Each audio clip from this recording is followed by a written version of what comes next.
Hello，呢個頻道咧係會為大家介紹世界各地唔同嘅遊戲創作人，以及一啲被遺忘嘅經典大作，希望大家會中意啦。我哋嘅主持人 Slider， 不如睇下今日介紹咩作品俾大家。喂呀！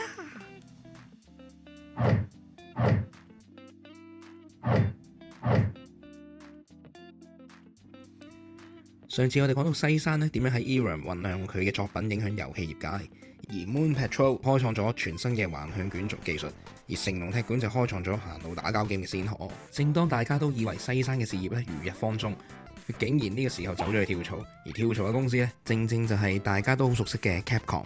叫佢過檔嘅人呢，就係現任 Capcom 嘅 CEO 十本賢三啦。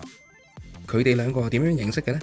先講下十本啦，十本可以話係 Irem 嘅創辦人。由於 Space Invader 嘅熱潮，佢投放咗好多資源開發 Space Invader 類型嘅遊戲，但熱潮好快就退卻，銷售成績強差人意，十本就黯然離開 Irem， 所以決定另起爐灶，創辦咗 Capcom 啦。吸收過上一次教訓呢，佢明白到一間公司如果唔自己設計自家遊戲呢，市場好快就將你淘汰。啱啱喺 Irem 嘅時候呢，就遇到西山龍子，而且覺得佢係一個可造之才。咁西山同 Irem 嘅理念咧又開始有分歧，所以咧就促成咗西山轉會去咗 Capcom 啦。有趣嘅係咧，呢兩個人原本都唔係喺遊戲業發展嘅。十本本身咧其實係一名商人，佢嘅第一桶金咧係嚟自棉花糖製造機。而西山咧未入遊戲界嘅時候，佢本身係想成為一名報社記者。試想像一下，如果呢兩個人基本上冇相遇過咧，我哋應該都好多遊戲係冇得玩嘅。而家我哋就先睇下西山喺 Capcom 嘅第一個作品啦。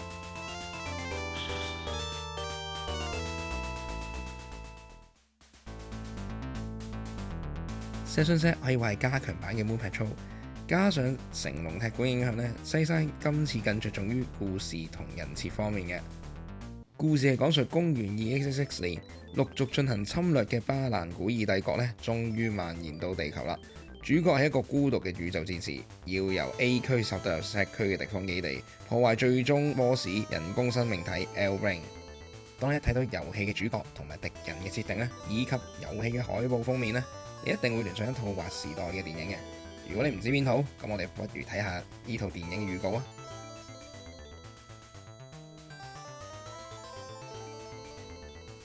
睇到呢度咧，應該有啲印象啦，冇錯啦。佢就係由名導演 Ridley Scott 執導嘅異形啦。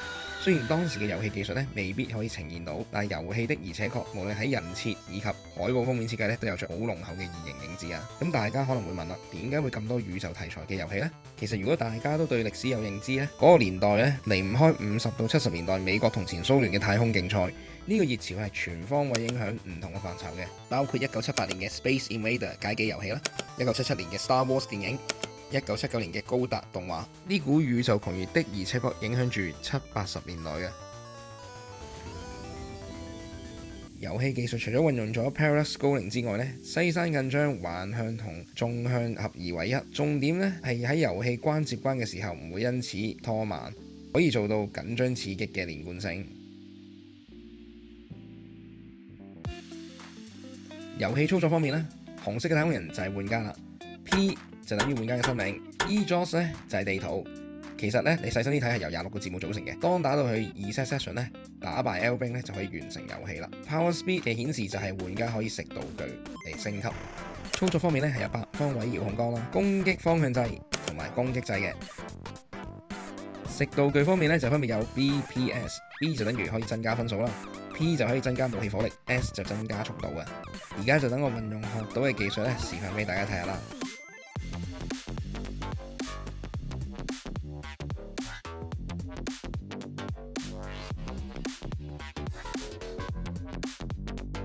就算咧係第一關大佬咧，遊戲都製造咗好多壓迫感。Session Set 呢個遊戲咧，好大程度真係受到當其時嘅太空熱潮影響啦。呢個熱潮延續到70-80年代啦。另外創新嘅操控方法咧，更加令到呢個操控更有立體感。連貫性極強嘅垂直橫向戰鬥咧，都係令人着迷嘅地方。當你繼續打落去咧，你會發現每間嘅 boss 設計同埋攻擊模式咧，其實都相當有特色喎，而且地形咧都十分複雜，繼而令到呢個遊戲難度大增啊！順帶一提咧，Session Set 其實喺2年之後咧就登陸咗入紅白機。日版咧係要用磁碟機嘅，不過遊戲地圖咧就大大增加，而磁碟機咧就可以幫助玩家咧儲存進度啦。另外地圖加入咗選路環節，呢個都係街機冇嘅，但係由於太過複雜啦，好搞笑地咧 Capcom 官方咧最後畫咗一張地圖去幫助玩家去破關嘅。如果用依家嘅遊戲嚟比呢，其實呢個地圖都唔算太複雜嘅。而玩家任天堂版本呢，都唔會一 hit 即死嘅。呢個改動呢，其實我覺得幾適合呢唔同嘅遊戲玩家，將難度調整過。最後補充就係呢，任天堂版本係取消咗攻擊方向掣嘅，玩家只需要撳 A 同 B 就可以分別射到左邊同右邊。呢個設定係方便咗好多玩家，將難度呢係降低咗嘅。遊戲嘅難度呢，我會俾9分，因為反應慢呢一定玩唔到。翻桌方面呢，我會俾7分，因為街機嘅版本實在太短啦。建議大家呢可以試下任天堂版本。推介方面呢，我會俾8分嘅，因為如果你有玩開西山之前兩隻作品呢，你會感受到呢個遊戲平衡性呢係做得比以往兩個好。多謝大家支持，雖然上個禮拜非常之懶 upload 呢片，但係都有43個 subscriber， 僅此多謝大家嘅鼎力支持。希望大家繼續多啲 comment、like、subscribe 同 share 啦〜